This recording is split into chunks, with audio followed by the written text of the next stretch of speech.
Салам алейкум, хурматлы милләттәштәр, һаумыгыз дуслар. Здравствуйте, уважаемые подписчики моего канала. Сегодня у нас в гостях необычный гость, человек, которого я давно знаю. Это Денис Угрюмов, сторонник свободной Ингрии, проекта свободной Ингрии или Ингерманландии. Добрый день, Денис. Здравствуйте, Руслан. Здравствуйте, уважаемые зрители и слушатели. Для меня честь быть в гостях в этом офисе замечательном. Я приятно удивлен. И я с чистым сердцем повесил себе на воротник значок Башкирского национального движения. И искренне желаю и надеюсь, чтобы в ближайшем будущем Башкортостан стал независимым государством и обрел ту судьбу, которую он достоин. Спасибо за пожелание. Денис, вот «Свободная Ингрия» или «Ингерманландия» – проект, который включает, для тех, кто не знает, включает в себя сегодняшнюю Ленинградскую область и город Санкт-Петербург. Эта территория по этому проекту хочет стать независимым государством, отдельным независимым государством. И, в принципе, этот проект для меня был вообще, если честно, я раньше никогда о нем не слышал, но вот уже когда, находясь в эмиграции, я о нем услышал и понял, что действительно очень такой интересный проект, как минимум. Денис, в первую очередь вот вопрос такой к тебе. Кем ты себя считаешь, русский или ингерманландец? И какая должна быть идентичность на территории вот этой свободной будущей Ингрии? Спасибо за вопрос, Руслан. Думаю, что мой ответ вас немного удивит. Дело в том, что этнически я еврей. И я гражданин Израиля, но мое израильское гражданство в некотором смысле слова неполноценное, потому что прожил я в этой стране всего 1 месяц. Я не платил там налогов, не защищал эту страну с оружием в руках, поэтому говорить о том, что я полноценный израильтянин, конечно, нельзя. Паспорт у меня есть, и пожалуй, это все.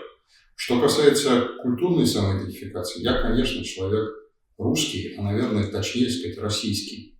Потому что мое мировоззрение сформировалось на русскоязычной литературе, на русскоязычных фильмах и на беседах с различными людьми, и этнически, и национально различными, но на русском языке. Поэтому я себя считаю культурным человеком русским, и ни при каких обстоятельствах отказываться от этой своей культурной идентичности я не стану. Я скажу только, что сейчас русская культурная идентичность во многом справедливо пожинает очень неприятные плоды своей деятельности последних 30 лет. И я свой долг вижу в том числе и в том, чтобы по возможности искоренить допущенные ошибки, провести все необходимые элементы покаяния и, признав ошибки и устранив их, каким-то образом поднять знамя в грязь путинскими ублюдками. По поводу идентичности, о которой вы говорили. На территории Ингерманландии сейчас проживает фактически мультиэтнический этнос, у которого выражена, может быть, в меньшей степени, чем нам хотелось бы, но тем не менее выражена некая субъектность.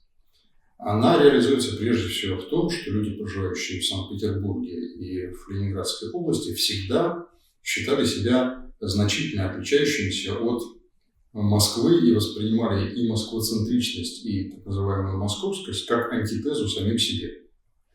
Можно говорить о том, что эти противоречия несколько натянуты, но такие настроения в обществе есть. И, с одной стороны, отсутствие титульной нации, отсутствие в силу очень драматичных последствий послереволюционного и послевоенного периода, с одной стороны, привели к тому, что коренные народы, населяющие этот регион, практически полностью сведены империей к нулю, а с другой стороны, эта территория заселена тем населением, которое я назвал мультиэтничным, и на основании той субъектности или на основании тех зародышев субъектности, о которых я вам сказал, на нашей территории можно создать государство, нации, которая будет политической нацией, политической самоидентификация. В идеале каждый человек, разделяющий принципы джефферсонистского государства, которые мы на щит поднимаем, которые готовы приехать в Ингерманландию, трудиться, платить налоги и при необходимости защищать суверенность Ингерманландии с оружием в руках, этот человек наш брат, у него есть все основания для того, чтобы претендовать и получить гражданство Ингерманландии. Таким человеком может быть русский, татарин, башкир, еврей, эфиоп, колумбиец, кто угодно. Если я ответил на ваш вопрос, то... Денис, упомянули по поводу того, что есть некое, скажем так, соперничество, да, между Санкт-Петербургом и Москвой и обида. Я так понял из контекста, что есть некоторая обида у жителей Санкт-Петербурга на то, что сегодня доминирует Москва, ведь когда-то Санкт-Петербург был столицей империи. И нету ли здесь желания, скажем так, такого, возможно, далекого, вернуть вот это вот титул, статус столицы и тем самым опять задвинуть Москву обратно? Поясните вашу мысль, Руслан. Задвинуть Москву обратно, что вы... То есть она же долгое время, то есть при Российской империи не была столицей, то есть, да, и Санкт-Петербург была столицей, великой, красивой столица, где весь свет Российской империи собирался, вся знать. И не хочет ли, я говорю, вновь, здесь нету ли желания, я понимаю, что с одной стороны сторонники свободной Ингрии хотят сделать ее независимым государством, отдельным субъектом вообще международного права. А именно жители Санкт-Петербурга, которые, я знаю, что очень ревностно относятся к москвичам, очень сильно недолюбливают, нету ли здесь не просто нелюбовь, а именно возврат статуса себе столицы, возвращение этого статуса к себе и вновь продолжать находиться в этой империи. Нету ли такого? В вашем вопросе, Руслан, содержится и ответ, причем достаточно комплексный. Что касается нашего видения развития событий, то, конечно, при идеальном варианте, если и когда Ингерманландия получит территориальную независимость и суверенитет, то, конечно, Санкт-Петербург приобретет статус столичного города. В этом отношении, да, наверное, и мои личные мечтания заключаются именно в этом, чтобы Санкт-Петербург занял достойное себя место в списке столиц и в списке культурных городов культурного наследия ЮНЕСКО. А что касается возвращения к имперским началам, то лично я совершенно против. И, конечно, будет очень смело говорить обо всем населении Санкт-Петербурга или Ленинградской области, но, вообще-то говоря, в той небольшой части людей, с которыми я знаком, и мои, наверное, самое правильное сказать, знакомства не содержат людей или организованные группы, которые поставили своей целью возвращение Санкт-Петербургу статуса имперской столицы. Время империи, по крайней мере, на европейской части нашего континента безвозвратно прошло, и тот, кто будет об этом говорить, мне кажется, пытается повернуть прогресс вспять. Хорошо, не имперской столицы, будущей федерации, будущей прекрасной России будущего. Руслан, я не верю в прекрасную Россию будущего совсем. Прекрасная Россия будущее – это некие эфемерные объединения. А если мы говорим о объединении, то нужно ответить на 3 вопроса. Для создания любого союза нужно ответить на 3 вопроса. Для чего создается этот союз? Раз. Какие методы, какие способы он будет использовать для того, чтобы достичь этих целей? И второе, наконец, кто будет главный, кто будет в каких пропорциях распределять добычу. У меня вопрос по прекрасную Россию будущего есть, и немножко к нему попозже вернемся. Продолжим тогда по Ингрии. Чем сильна свободная Ингрия, то есть почему она будет успешной? Это очень важно, потому что когда мы обсуждаем какие-то проекты и говорим, что мы хотим видеть такой-то субъект сегодняшней Российской Федерации будущим независимым государством, то всегда возникает вопрос у обычного рядового обывателя, то есть как она будет жить, на что будет жить, какая будет форма управления и так далее. То есть можете рассказать примерно, как вы видите вашу будущую независимую Ингерманландию? Я бы сказал, что в первую очередь нужно отойти от слова «будет», изменить это слово словосочетанием «может быть». Мы считаем, что в Ингерманландии достаточно оснований для того, чтобы реализовались все наши наилучшие замыслы. У нас хорошее географическое положение. У нас есть выход к Балтийскому морю, который является фактически самой мощной транспортной артерией Северной Европы. У нас очень распространенные границы. Мы граничим, с одной стороны, с североевропейскими странами и с регионом Скандинавии, с другой стороны, мы граничим со странами Балтии. И эта многовекторность в самом первом приближении дает возможность предполагать различные пути торговых отношений. У нас есть энергоресурсы, пока еще действующая ядерная электростанция, и при правильно привлеченных инвестициях она может быть реновирована или перестроена, и это чистая энергия, не нужно об этом забывать. У нас есть достаточно серьезный промышленный потенциал, а главное, как мне кажется, наши уникальные людские ресурсы, они заключаются прежде всего в том, о чем я говорил, в мультиэтничности раз, в способности находить между собой общий язык два, в общих идеях, которыми является наша культурная идентичность и наша европейская ориентированность. И сразу скажу, что у нас есть еще и достаточно природных ресурсов. Это территория, это водные ресурсы, это запасы природной пресной воды, это древесина, это восполняемые и невосполняемые природные ресурсы, хотя они, конечно, сейчас отходят на второй план, но сочетание территории, расположения, энергетической независимости и торговых связей дает основание предполагать, что Ингерманландия как государство может быть и этнически, может быть и экономически, и в оборонном смысле слова самостоятельно. Для примера могу сказать, что, например, такое государство, как Сингапур, на ранних стадиях его становления вызывало более чем яростный скепсис, однако посмотрите, что он сейчас превратился.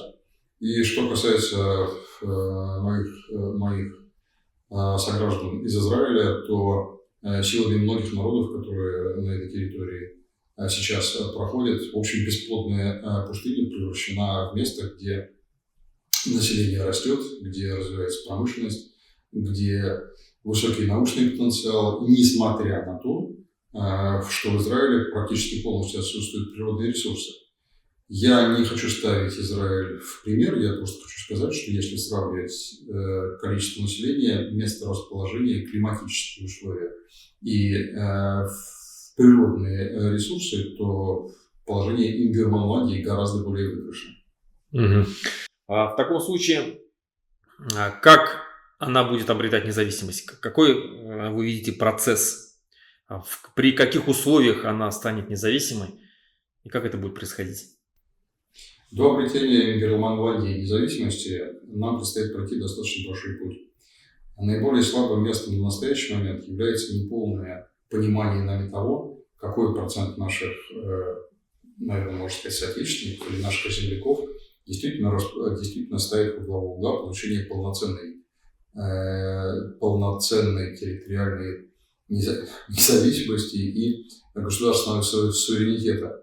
Я покривил бы душой, если бы сказал, что лично я и мои ближайшие коллеги знают на этот вопрос точный ответ.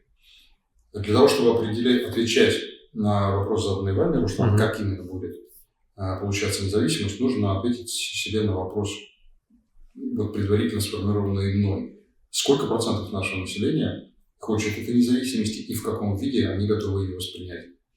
Мы исходим из того, что может так случиться, что большая часть населения вполне удовлетворится экономическим суверенитетом или бюджетным суверенитетом, удовлетворится возможностью получения для себя специальных, может быть, визовых или миграционных преференций с Евросоюзом и удовлетворится минимальным делегированием местных полномочий в центральную власть.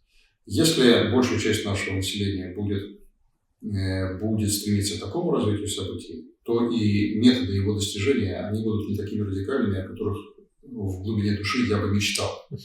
А если вы спрашиваете о моих личных пристрастиях, то я вижу это следующим образом. В результате двух вероятных или вероятностных путей развития событий, а именно смерть узурпатора Путина и серьезные турбуленции в центральном аппарате, которые вызовут политический хаос. В этом случае различные местные элиты, в том числе и наш губернатор, может попытаться простить себя мыслью о том, что до недавнего времени я был путинским халуем, а сейчас у меня появляется возможность стать первым папой на деревне. И если с такими людьми заранее проводить соответствующую работу, готовить документы и выдать им соответствующие гарантии, то провозглашение суверенитета в таких обстоятельствах не представляется возможным, хотя чрезвычайно дискутабельным. Об этом надо очень серьезно думать и очень серьезно об этом размышлять, говорить и класть наши размышления на бумагу. Это один вариант развития событий. И второй вариант развития событий, когда в результате благоприятных для нас, подчеркиваю, для нас, как для регионалистов, факторов, а именно выхода из состава Российской Федерации ряда республик Северного Кавказа, выхода, как мне кажется, Башкортостана, Татарстана, серьезные заявления на суверенитет со стороны восточно-сибирских регионов и Дальнего Востока, я предполагаю, что такого рода парад суверенитетов в хорошем смысле этого слова может стать заразительным и приведет к тому, что на фоне вот этих вот чрезвычайно бурных и хаотических событий Ингрия получит, точнее не получит, а заявит о своем суверенитете, как говорится, в контексте общего тренда. Я на настоящий момент не вижу серьезных оснований для того, чтобы заявлять безответственно о том, что Ингрия может получить в ближайшее время суверенитет в результате каких-то осмысленных, серьезных насильственных действий со стороны гражданского сообщества как внутри нашего региона, так и из-за границ России. Сейчас мне представляется это чрезвычайно маловероятно. Ну, в принципе, очень доступно объяснил Денис. Тогда вот вопрос такой. У меня часто, скажем так, происходят споры с некоторыми, скажем, нашими соратниками из других национальных движений, из других регионалистических движений.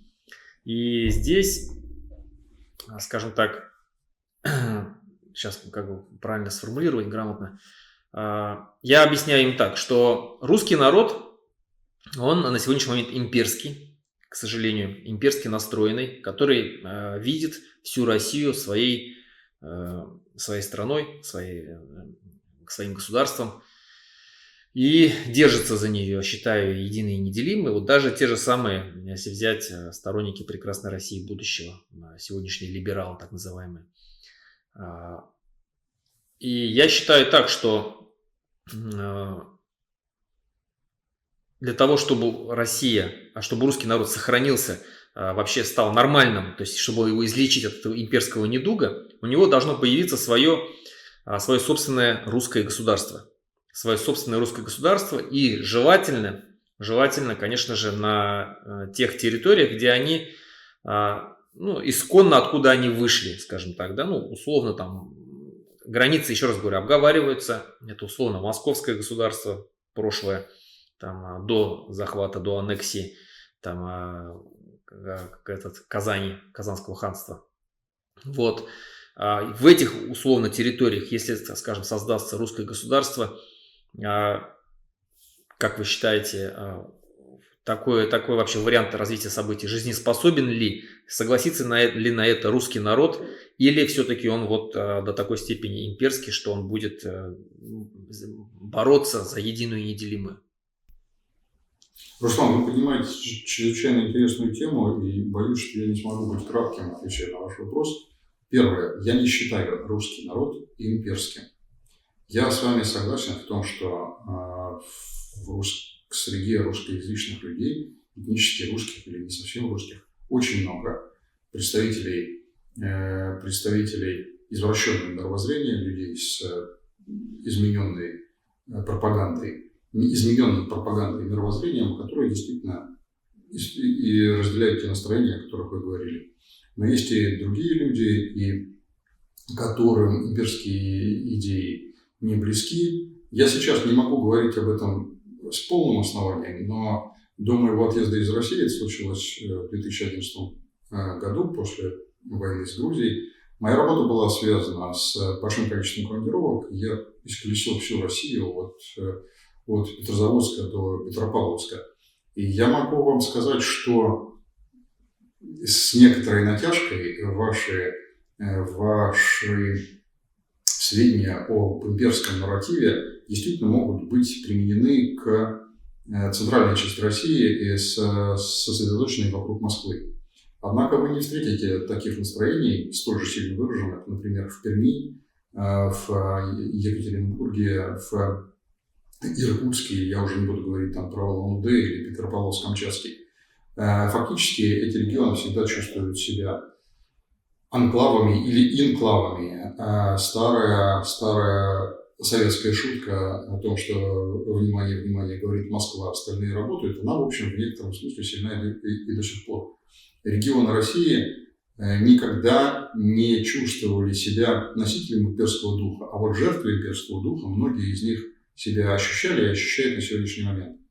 Как же тогда поддержка, практически там 80-90% поддержка там, захвата Крыма, поддержка войны Путина сегодняшней? Это разве не имперское проявление? Сейчас я к этому перейду.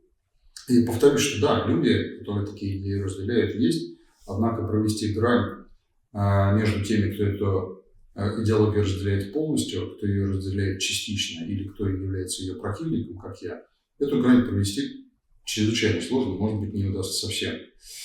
Дальше ваш тезис в отношении государства для русских. Да, я эту идею полностью поддерживаю.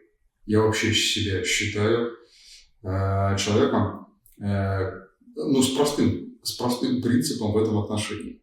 Каждый народ должен быть хозяином на своей земле. Соответственно, у каждого народа эта самая земля должна быть. Можно только сочувствовать курдам, огромному рассредоточенному народу, у которого до сих пор в результате недоговоренностей мировых элит нет собственного государства. И судьба этих людей плачевна. Так вот, чтобы не совершать подобных ошибок, я абсолютно убежден, что у людей этнически русских или тех, кто причисляет себя к таковым, своя территория для установления своего государственного устройства и своих приемлемых норм общежития, безусловно, должна быть. Я с вами полностью в этом согласен, Руслан. А вот что касается границ этой территории, то готового ответа у меня нет. Я предполагаю, что это придется решать, возможно, нашим детям. И вопрос этот может решаться цивилизованно, если мы заранее договоримся о разграничении границ. Может быть, он будет происходить с некоторым уровнем конфликтности, потому что, к сожалению, право сильного никто не отменял. И если прилежащие регионы окажутся сильнее, возможно, они каким-то образом будут осуществлять и реализовывать свои территориальные претензии к Москве, а может быть и наоборот. Но на этом я должен закончить, потому что этот вопрос я не изучал. Соглашусь, что да, конечно, у русских свое государство должно быть. А в отношении вашей реплики я здесь не вижу противоречия. К сожалению, советскому человеку и русскому человеку в частности присуще такое понятие, как правовой нигилизм. Он выработался вот этими десятилетиями чрезвычайно мрачного, хотя и с хорошими проблесками, пребывания в Советском Союзе. Да, о чем говорят такие вот поговорки. Сколько у государства не воруешь, все равно своего не вернешь. Кто не ворует на работе, туда обкрадывает семью и так далее. Это все жизненные нарративы, которые сформировались у нас, у советских людей, в результате того, что мы жили в условиях тирании и даже сами ее не осознавали. Я говорю об этом не случайно, а вот почему. Вы говорили про Крым. В очень большом проценте русских людей существует сильное настроение, что Крым – это русская земля, есть существенные основания, позволяющие это утверждать, есть вымышленные, но тем не менее эти настроения сильны. Однако я эти настроения не разделяю, потому что договор был подписан. Pacta sunt servanda. Были подписаны документы, согласно которым Крым стал частью Украины.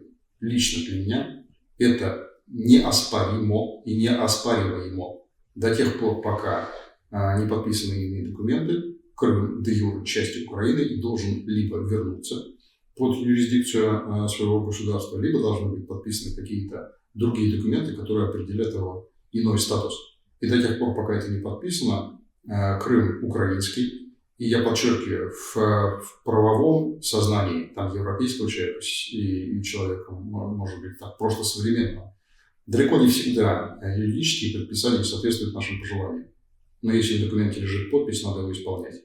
Поэтому, как бы мне было приятно или неприятно мне или кому-то другому, что Крым сейчас принадлежит Украине, это юридически оформленная вещь, и я с ней согласен.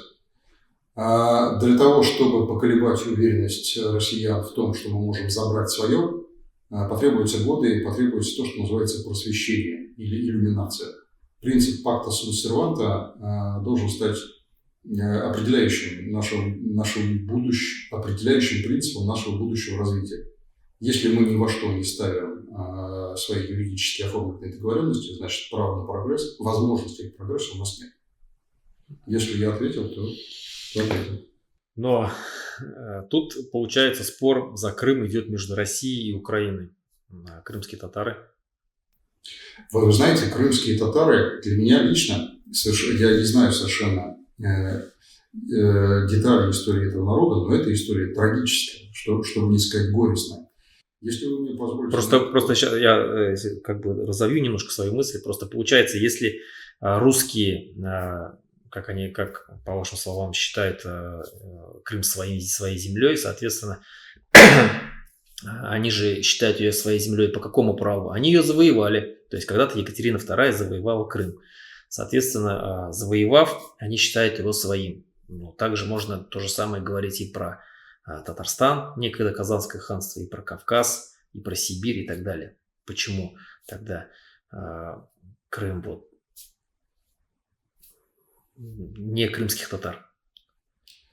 Руслан, дорогой, видите ли, мне вообще такая постановка вопроса кажется чрезвычайно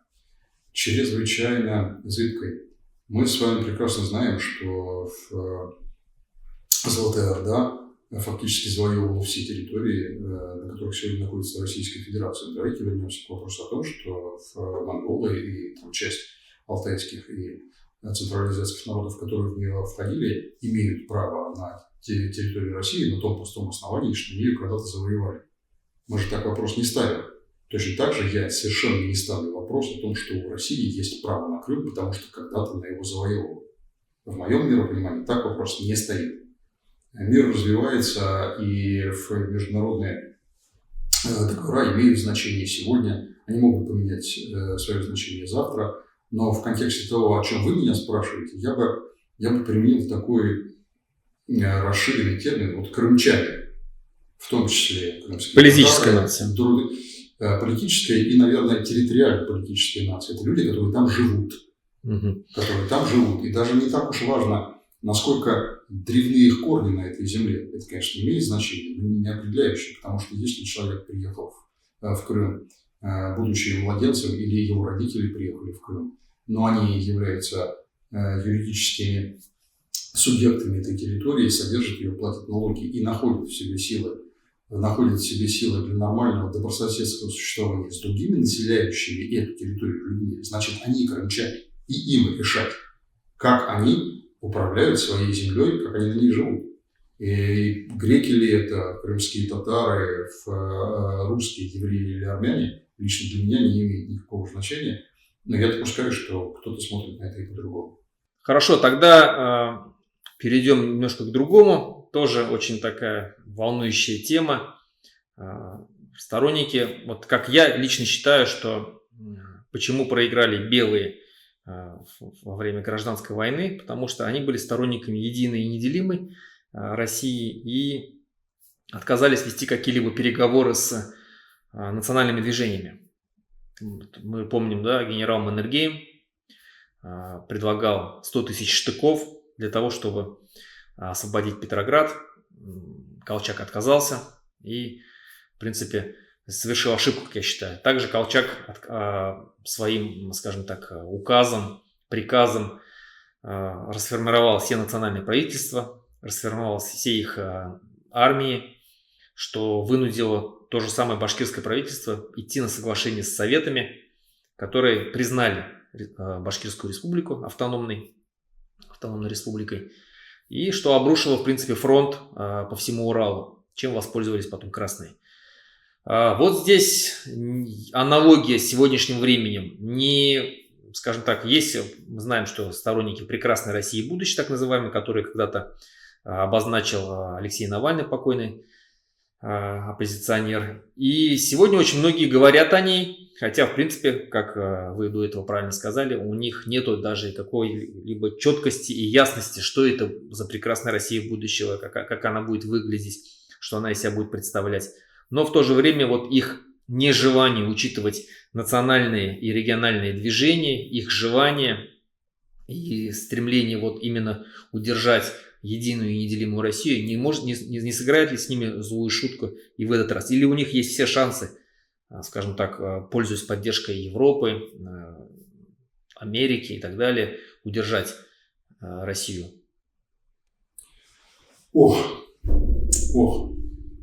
Во-первых, Руслан, я не силен в истории. И если бы меня интересовало прошлое, я бы стал историком и погружался бы вот в эти исторические коллизии настолько глубоко, насколько мне позволяло бы время. Меня интересует будущее, поэтому я с некоторой натяжкой говорю, что я политик. Хотя нет, я не политик, я просто активный гражданин. Что касается сути вашего вопроса, вы совершенно правы. В тот момент, когда перед Колчаком встал вот экзистенциальный выбор, который, видимо, он сделал неправильно, исторические тенденции уже явственно свидетельствовали о том, что империи распадаются. Это произошло тогда, когда у нас рухнула Австро-Венгрия. Это произошло тогда, когда фактически произошел коллапс Оттаванской порты.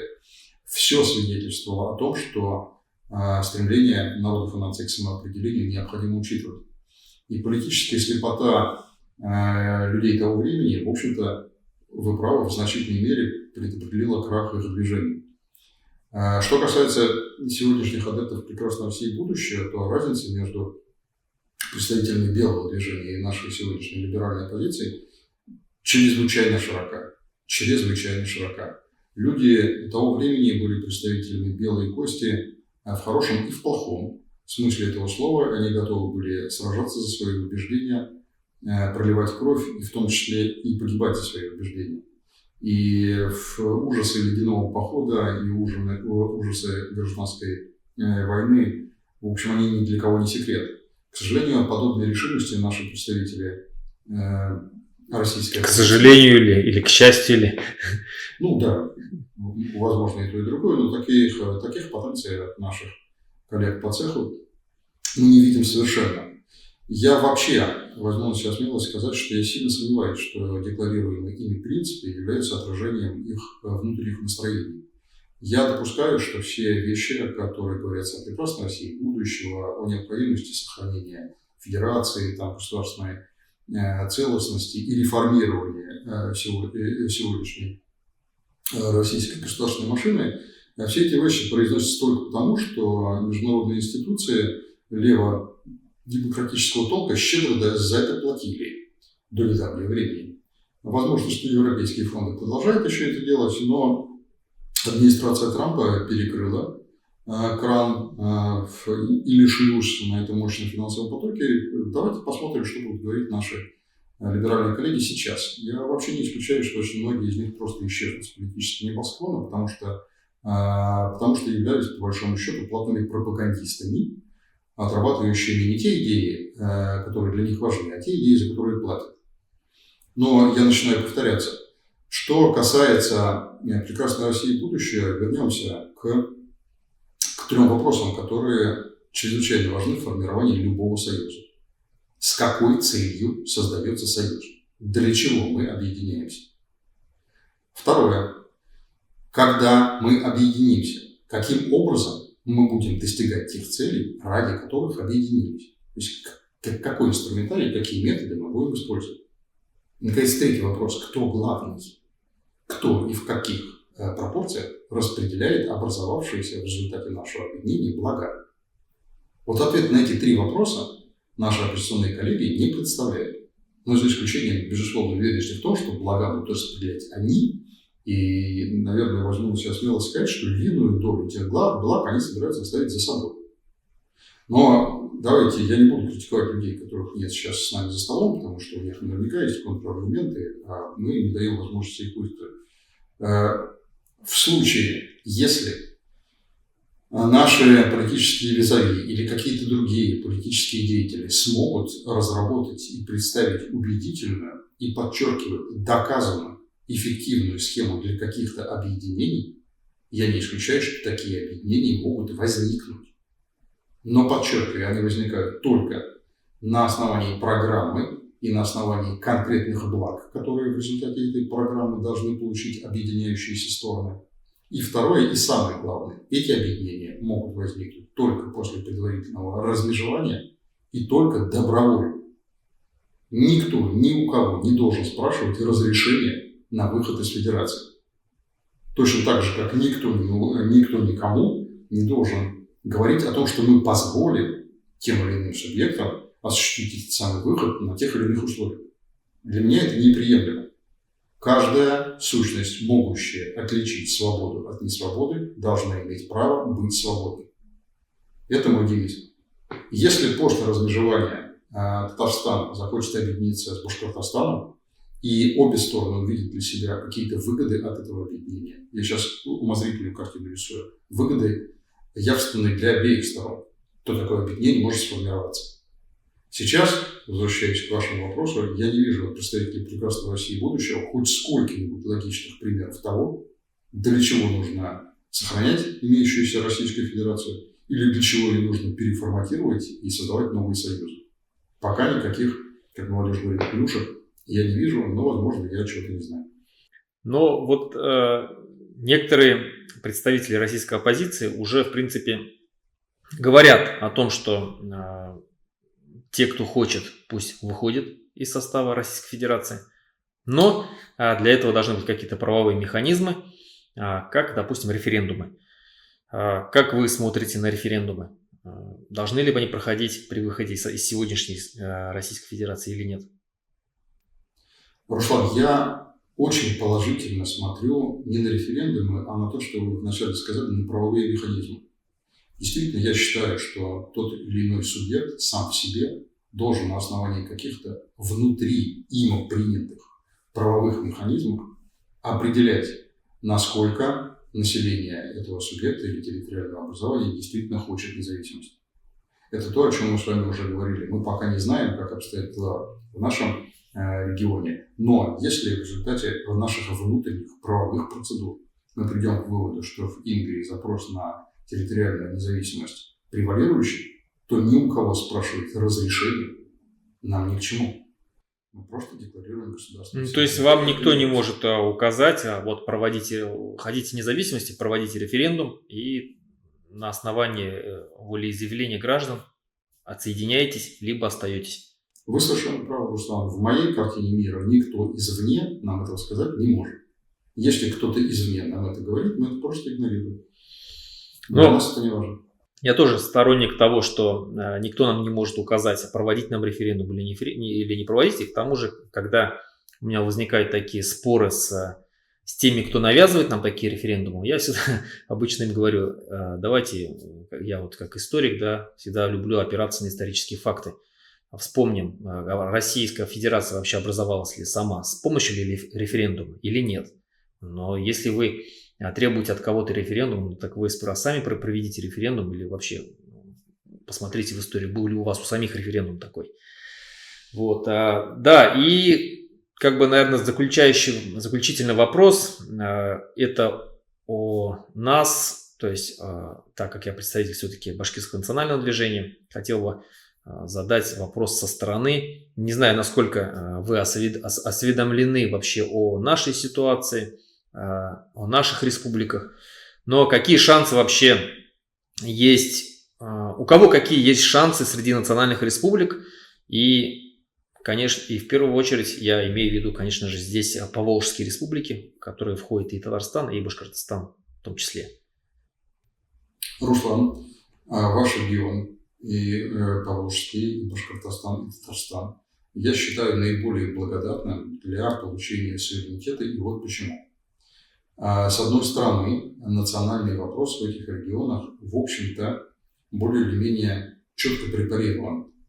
Есть понимание процентов проживающих национальностей, в некоторых регионах существует титульная нация, существуют устоявшиеся длительное время проверенные способы межнационального общежития на одной территории.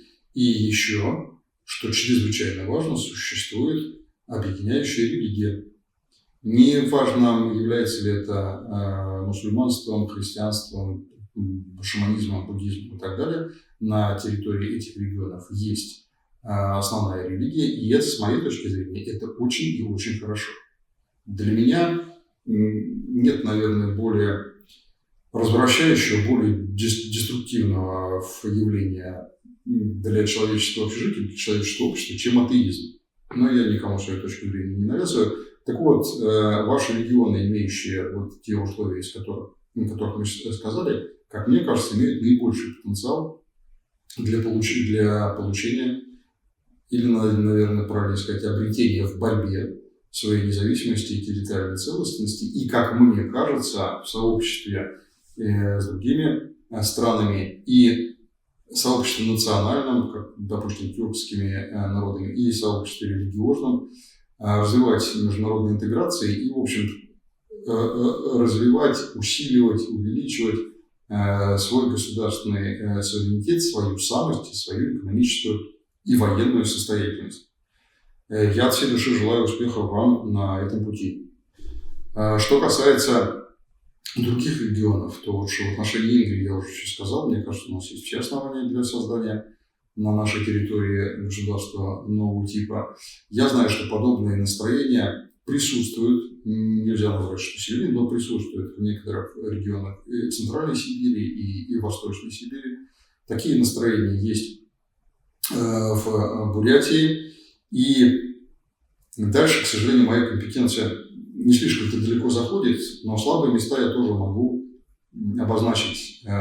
Слабым местом, в первую очередь, я вижу превалирование территории над населением. Например, восточно-сибирские регионы, там, Красноярский край, Якутия или та же самая Бурятия, это обширнейшие территории, богатейшие, на которых проживает сравнительно небольшое количество людей. Там сравнительно неразвитая и транспортная инфраструктура, и структура связи и так далее. И в этом положении дел я вижу довольно серьезную угрозу, заключающуюся прежде всего в том, что такие богатые территории, не обладающие развитым населением, могут стать, к сожалению, добычей не обязательно прямой военной силы, но добычей экономически гораздо более сильных соседей, в первую очередь Китая. Но мы с вами живем на рубеже эпох. Сейчас заканчивается эпоха, когда у нас на политической арене присутствуют два игрока. Это, условно говоря, население и, условно говоря, государство или правящая элита этого населения. Эта эпоха, подчеркиваю, эпоха противоборства этих структур, она заканчивается, потому что на сцене появляется третий игрок. Этот третий игрок завоевывает пространство и умы с фантастической скоростью, я имею в виду искусственный интеллект и все те, пока даже трудно прогнозируемые функции и способности, которые эта новая сущность, которыми эта новая сущность будет обладать, и, безусловно, мир будет перекроен. Эта сущность обретет рано или поздно свою самость, и она будет влиять на двух оставшихся игроков, и на государство, и на население. И как будет разворачиваться мир в этом трехмерном пространстве, я пока не знаю. Однако я предполагаю, что общие тенденции таковы, что разукрупнение И разнообразие суверенитетов все-таки должно превалировать. И мне кажется, что если мы воспользуемся ситуацией и зароним в наших народах вот неискоренимое зерно запроса на суверенитет, то искусственный интеллект нам в этом только поможет.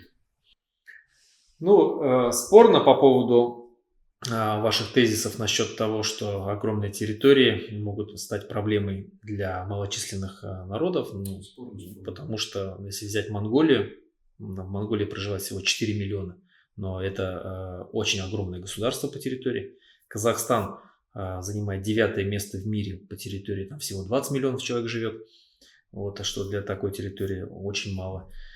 Вот, но в принципе все понятно. И здесь я считаю, что можно будет подводить, наверное, итог. Спасибо большое, Денис, за прекрасный разговор. Надеюсь, не последний. Еще увидимся. Спасибо, Руслан. Мое почтение подписчикам вашего канала и вашей аудитории. Мои искренние симпатии на стороне нашей с вами борьбы. Я уверен, что мы в ближайшее время сможем спокойно и с дорогой душой ездить в гости в наши соседние страны, потом возвращаться к себе и принимать у себя в гостях наших коллег из сопредельных регионов. Большое спасибо, до свидания.